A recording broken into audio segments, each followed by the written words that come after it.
el verdadero valor de la IA es crear trabajo. Que la gente no se olvide de eso, porque estamos hablando de un cambio de tecnología, estamos hablando de un antes y un después en la forma como trabajamos. Entonces, si no lo capturamos ahora, este valor agregado, como creadores y no como usuarios, estamos perdiendo una gran oportunidad para crear trabajo. ¿Qué tal amigos? ¿Cómo están? Estamos aquí con Omar Flores nuevamente, porque en realidad siempre es importante buscarlo, porque es uno de los pocos expertos en temas de inteligencia artificial, eh, formado en Arequipa y luego en Silicon Valley, con una gran trayectoria que la verdad que es bastante sorprendente, sobre todo por su juventud y por las cosas en las cuales se va involucrando, porque no es el típico desarrollador de programas, sino es una voz también que tiene una opinión muy clara respecto a una serie de situaciones que se van dando y también a los desarrollos que él viene realizando, esta vez entre Arequipa y Santiago de Chile, desarrollando GPT Latam. ¿Cómo estás, Omar? Bastante bien, amigo. ¿Cómo te encuentras? Siempre es un gusto conversar contigo, sobre todo si es inteligencia artificial. Sí, en realidad es un diálogo entre un experto en desarrollo de tecnología IA con un comunicador. Un comunicador que de esta forma lo que ayuda es a divulgar o amplificar esta información a más personas a través de las redes sociales y espacios como este. Entonces nosotros teníamos gran expectativa por el GPT Latam, que quizás mucha gente no sepa de qué estamos hablando. ¿Podrías explicar brevemente, Omar? Correcto. Hablamos de la TAM GPT, que es un modelo de lenguaje. Es como si fuera, la analogía sería algo así como un ChatGPT entrenado en Latinoamérica, ¿no? Y en vez simplemente de esperar un modelo que te llegue a través de una interfaz, se trata de construir esto, recolectar datos, entrenar el modelo. Hablemos de un modelo muy sofisticado de 70.000 millones de parámetros. Hablamos de meses de entrenamiento. Hablamos de una gran cantidad de GPUs. Mover solamente los datos de una computadora a la otra demora como 5 días. Entonces, imagínate todos los problemas que pueden aparecer de entrenar una bestia de ese tamaño. Y lo interesante es de que además que el modelo es entrenado, el conocimiento queda en esta parte del mundo. De modo de que la gente ya sabe o sabrá cómo se entrenará un ChatGPT. Ya no lo mirará directamente como un aparato lejano, sino lo mirará como algo posible. Y la siguiente generación de científicos que me precede directamente tendrá una barrera disponible, un techo de cristal menos para crear incluso más interesantes que eso más adelante.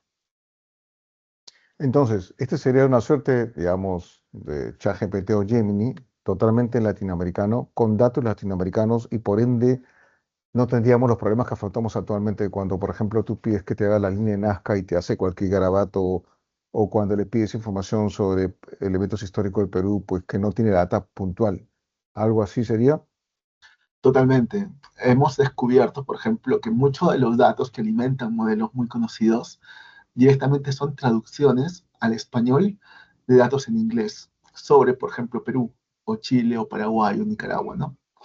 Entonces, tener un modelo que realmente te entienda, que directamente haya entendido tus documentos, la cultura, los eventos históricos relacionados directamente desde ese punto de vista particular que tenemos nosotros, permite, entre otras cosas, entenderte mejor. Eso significa que un modelo de lenguaje que, por ejemplo, haya visto una gran cantidad de documentos latinoamericanos, será más barato de adaptarse, porque requerirá una menor cantidad de palabras, de tokens, para entender documentos latinoamericanos. Menos palabras es menos cómputo, y menos cómputo es menos dinero, o más barato. Entonces, directamente es una opción también que puede ser la más barata para resolver problemas latinoamericanos. ¿Ese modelo sería multimodal, el que están Por ahora haciendo no. en Chile?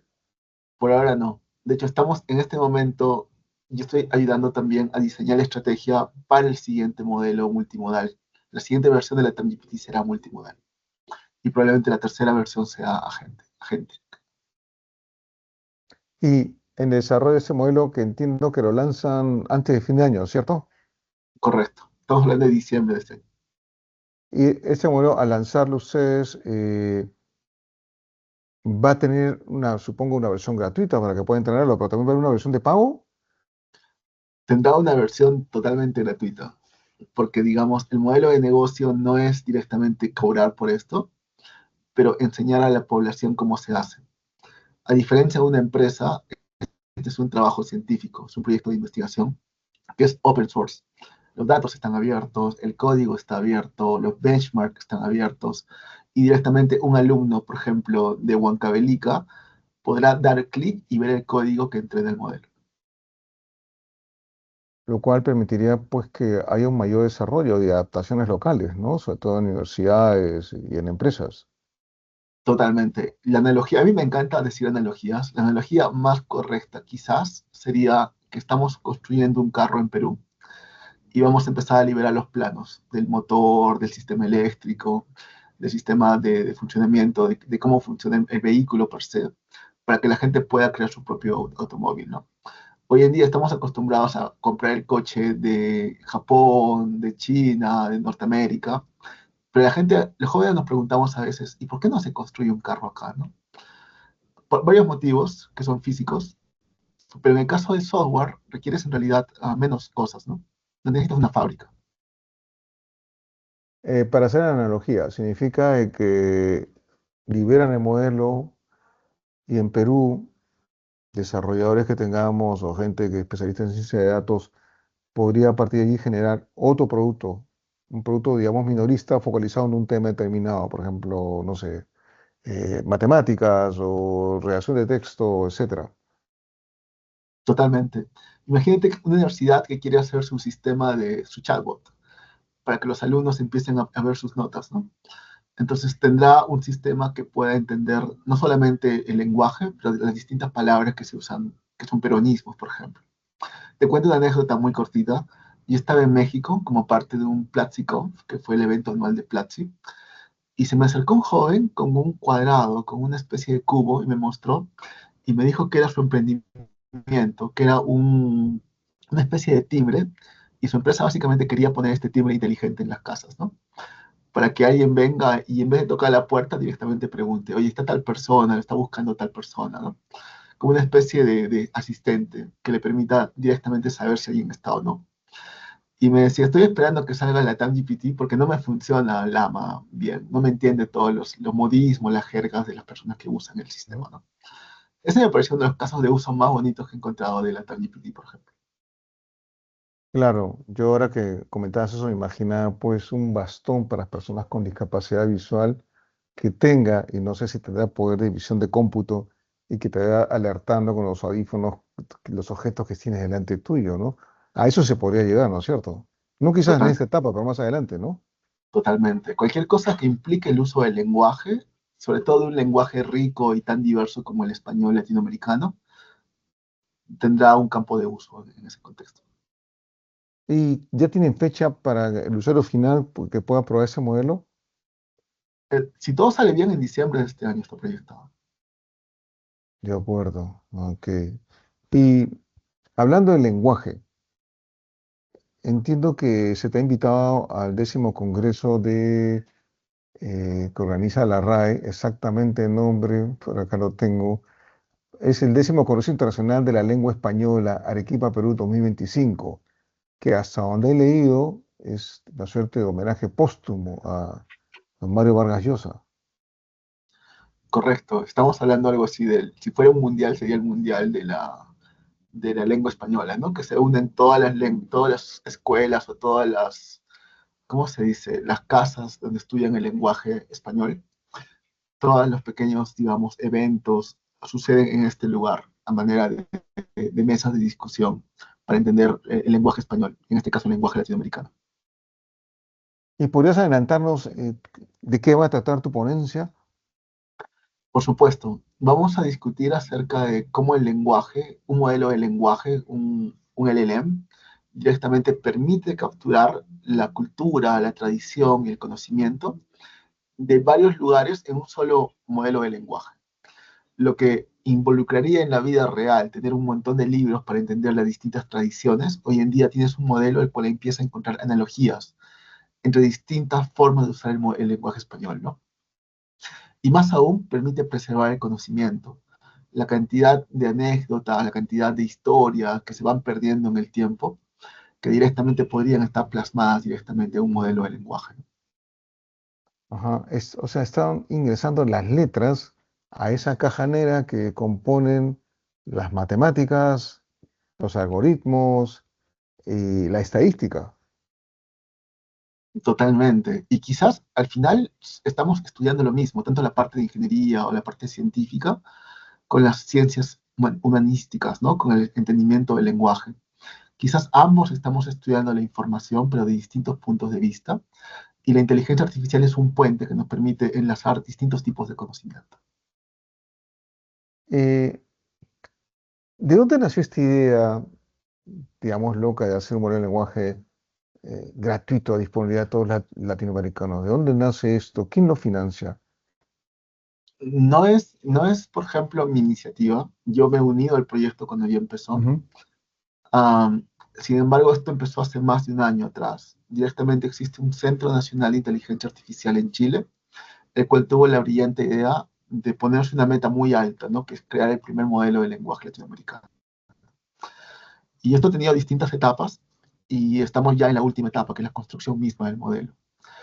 Pero te informo que, por ejemplo, recolectar una gran cantidad de información latinoamericana es un reto gigante. Es tocar todas las puertas de instituciones en toda Latinoamérica, empezar a recolectar como hormiga información que es dispar, ¿no?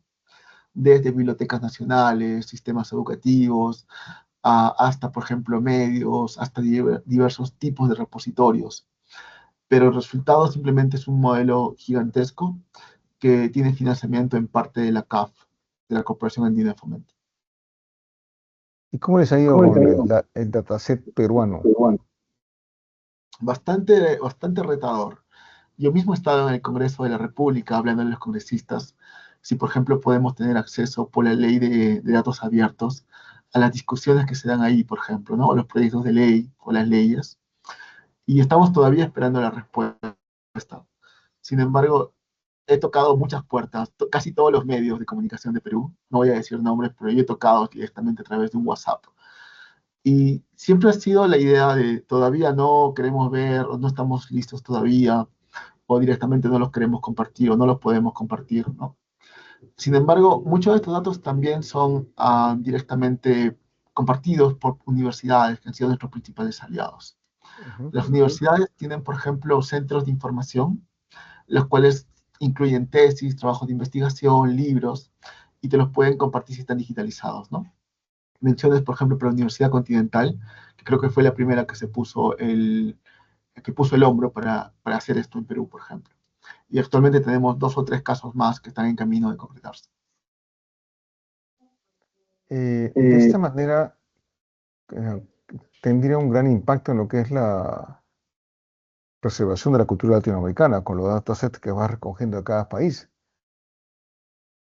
Correcto, estamos hablando de directamente, mucha de esta información podría perderse o podría olvidarse, pero al estar en un modelo de lenguaje directamente se puede recordar o se puede acceder. Algo muy importante para un sistema educativo, por ejemplo. Imagínate a alguien que está totalmente alejado o que no tiene un profesor las 24 horas o un tutor que le permite estudiar o hacer un trabajo de investigación, puede tener un modelo de lenguaje, una herramienta muy poderosa. Ujú. Ahora, ¿qué significa para ti ya a nivel personal participar en un evento donde se le rige a un paisano tuyo, además, don Mario Vargas Llosa, que siempre ha estado muy identificado con ese tipo de actividades y que en cierta forma tú, natural de Arequipa, siglo XXI, liderando este tema de procesamiento de lenguaje natural, pues en cierta forma eres un heredero de la misión cultural que dejó Vargas Llosa, pero en el campo de la tecnología. Te agradezco mucho la analogía y las palabras, estimado Juan Carlos. Es un honor, sin duda. O sea, yo conocí a Mario Vargas Llosa en eventos anteriores en Arequipa, eventos de literatura donde yo hablaba de inteligencia artificial en la lengua, ¿no? Te hablo hace 5 años, por ejemplo. Y yo le hablaba a Mario Vargas Llosa de cómo ya una antecesora de los Transformers, como los LSTMs, estaban escribiendo libros, ¿no? Yo tengo amigos, por ejemplo, en el comercio con el cual intentamos hace muchos años escribir noticias automáticamente y fallamos porque la tecnología no estaba todavía lista.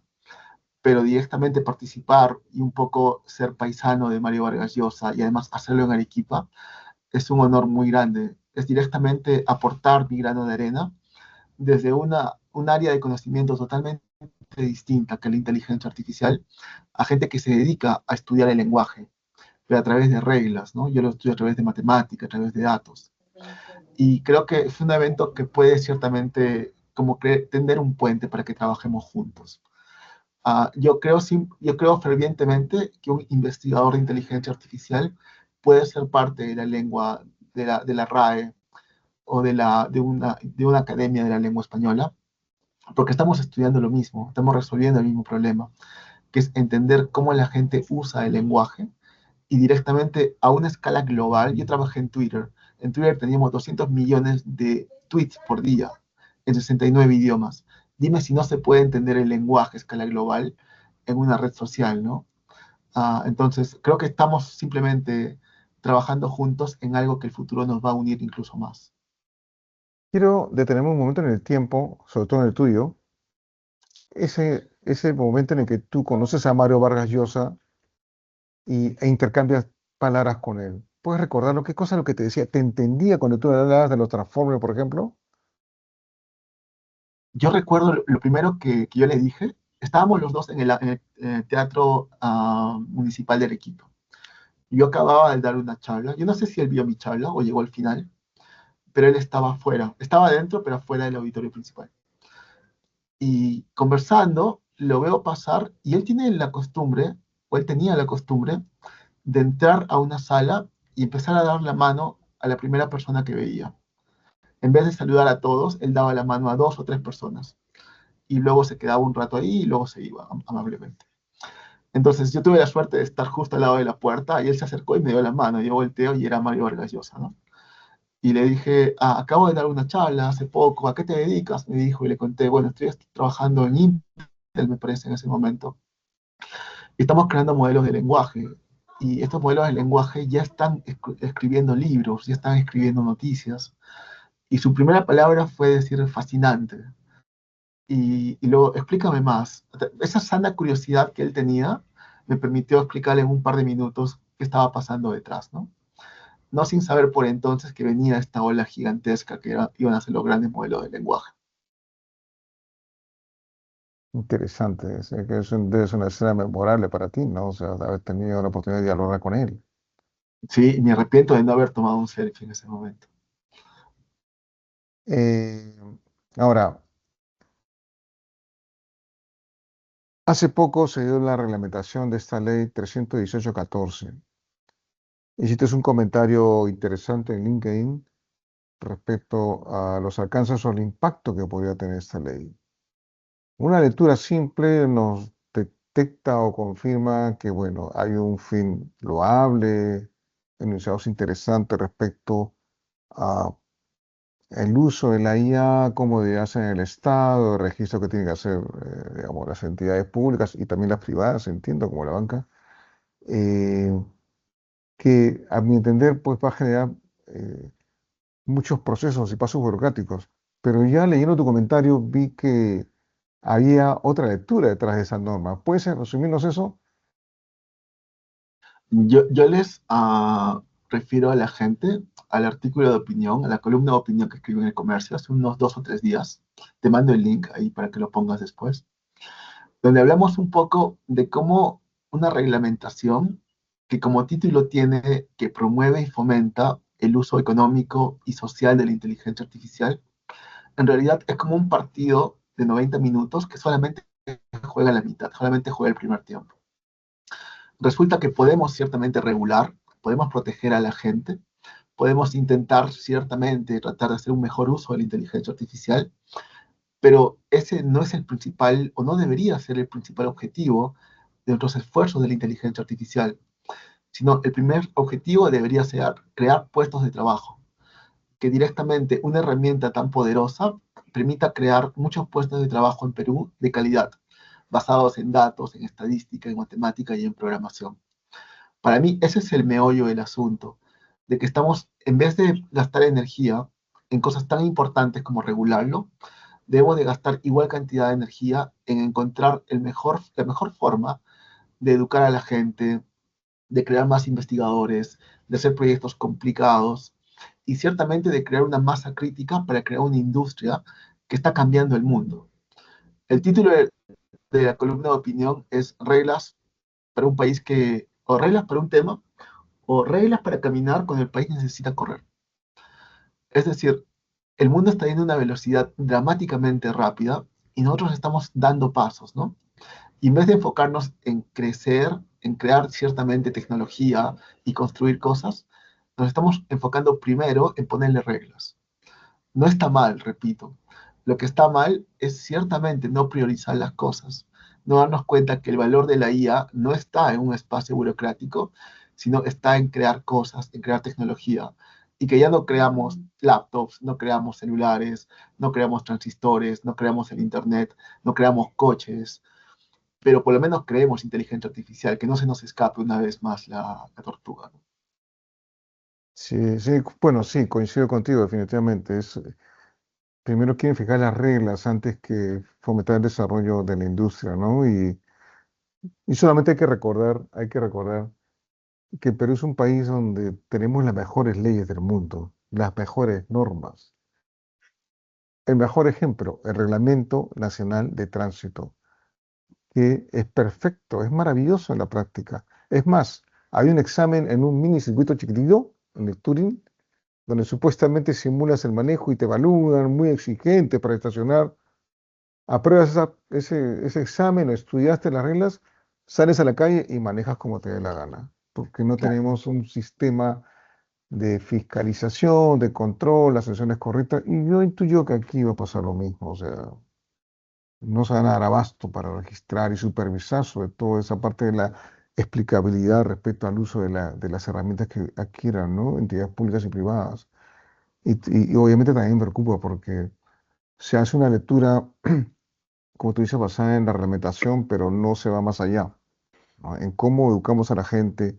Si actualmente tenemos problemas en lo que es alfabetización mediática no solamente con jóvenes, sino también con los mismos periodistas, imagínate lo demás, en el caso de los electores, por ejemplo, ¿no?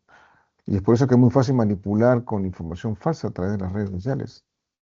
totalmente. Imagínate la gran cantidad de gente adulta, de gente con una mayor cantidad de años, quizás 60 años hacia arriba, que está quedándose desplazada por esa nueva tecnología. La gran cantidad de gente que no tiene conectividad a Internet en Perú y que directamente está siendo sacada del juego de forma dramática, ¿no? Y esto solamente va a crecer si es que solo somos usuarios. Si es que no nos enfocamos en crear esa tecnología, te lo digo yo, que vivo 15 años en el Silicon Valley, que estoy trabajando directamente, probablemente volveré allá a seguir trabajando, pero directamente se están discutiendo cosas distintas allá afuera y acá estamos acostumbrados a mirar el partido desde la grada. Sí, finalmente, ¿cómo ves tú el futuro de la inteligencia artificial en el Perú?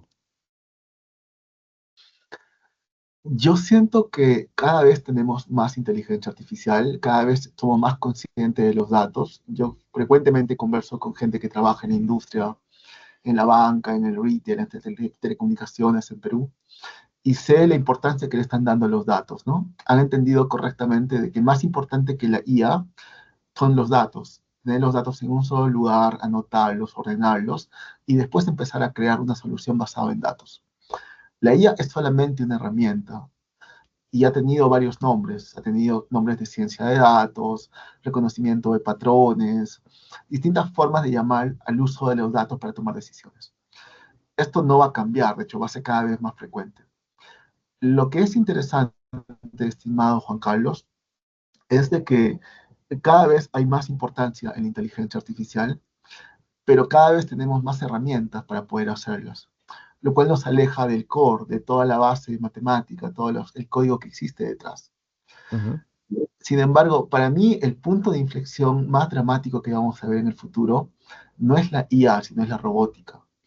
Es tener sistemas robóticos, los cuales pueden automatizar, ya no llenar un formulario o ya no contestar un email, pero directamente cosas en la agricultura, en la pesca, en la construcción, lugares que son centrales para el trabajo de miles de peruanos, y no millones.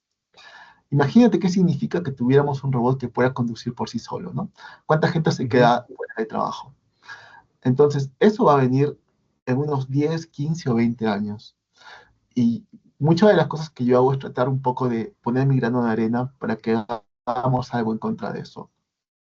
Estamos viendo en la IA como una gran ola que viene y parece gigante, que va cambiando todas las leyes y todos los ámbitos del Estado y de nuestra industria. Pero el verdadero maremoto que viene más allá y que va a ser más grande es el trabajo o la automatización del trabajo manual o la robótica. Eso va a marcar profundamente un cambio económico en el país. Y es algo que todavía nuestros gobernantes no están siquiera mirando. Ujú. Sí, es cierto lo que dices. Muy bien, Omar, el tiempo es corto, nos pasaremos horas conversando. Tengo preguntas, pero yo te comprometo para dentro de 3 o 4 meses poder juntarnos para hablar de más temas, porque ya estamos, vamos a estar en época electoral y ahí hay mucho que hablar. No he visto ningún candidato que en sus propuestas programáticas hable de este tema. Quizás porque no lo conozca. Falta un poco de lectura, experimentación, pero yo espero ver algo de eso con los futuros gobernantes del país, ¿no? Gobernantes, legisladores, ¿no? Eso sí hay que Totalmente. considerarlo. Y si alguno de ellos está viendo este video de casualidad, el verdadero valor de la IA es crear trabajo. Que la gente no se olvide de eso. Porque estamos hablando de un cambio de tecnología, estamos hablando de un antes y un después en la forma como trabajamos. Entonces, si no lo capturamos ahora, este valor agregado, como creadores y no como usuarios, estamos perdiendo una gran oportunidad para crear trabajo. Muy bien, muchas gracias, Tomás. Hasta pronto. Hasta luego. Gracias y un saludo, estimado Juan Carlos.